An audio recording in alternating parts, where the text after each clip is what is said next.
Okay, Shannon, remember I'm doing sidereal astrology, Vedic astrology, so things aren't going to look the same. You definitely need to be somebody that is self-employed.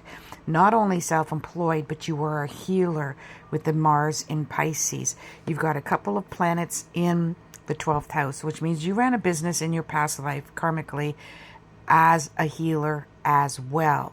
Except you were always very future orientated. You were state of the art, sort of understanding mythology, understanding linguistics, and specifically with Chiron here in the first house, you are here to stand on your own, and especially with the North Node, and work with the general public in order to succeed as a business.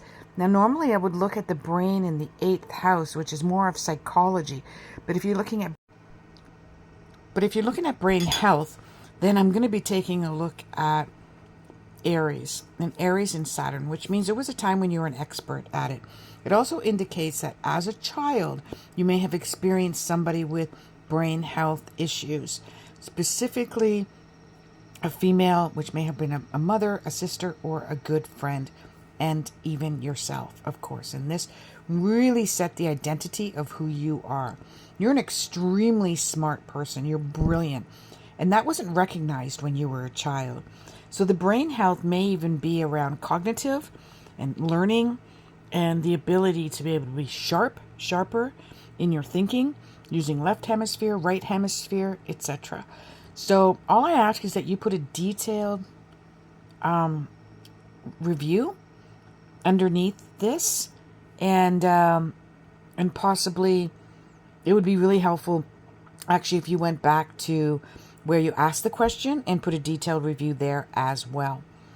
I do see that you'll be very successful. You have to be self-employed. You have to be self-employed.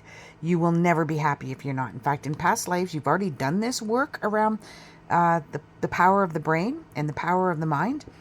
And there's some specialty work or research or education that you can get in Spain.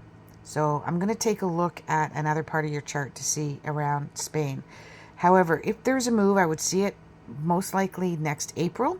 It's a good chance it could be August. There's a big time frame between August and April that's happening for you. A little bit of a lull time in January and February, a little bit of a lull time in November.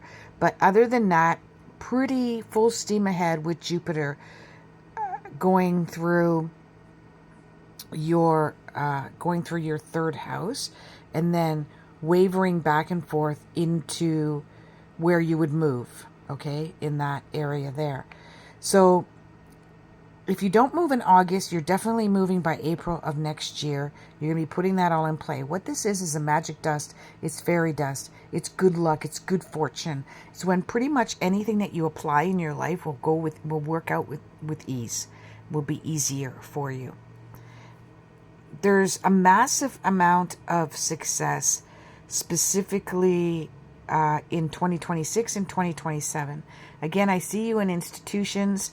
So again, we're looking at hospitals, schools, mental institutions, mental health, teenage, young adult, where there might be drugs and mental health coincide as well. And you're also able to work with people one-on-one. You're a bit more private. You're really not going to be way out in the open where everybody's going to see your work yet, but they will in 2027. You're pioneering it along with a bunch of other people pioneering this as well too, and it'll be quite recognized in 2027. As for the move, let's take a look at that. You do have a pretty good, strong couple of planets going through Spain, but one is very strong in France as well. So I hope that helps. Love your feedback.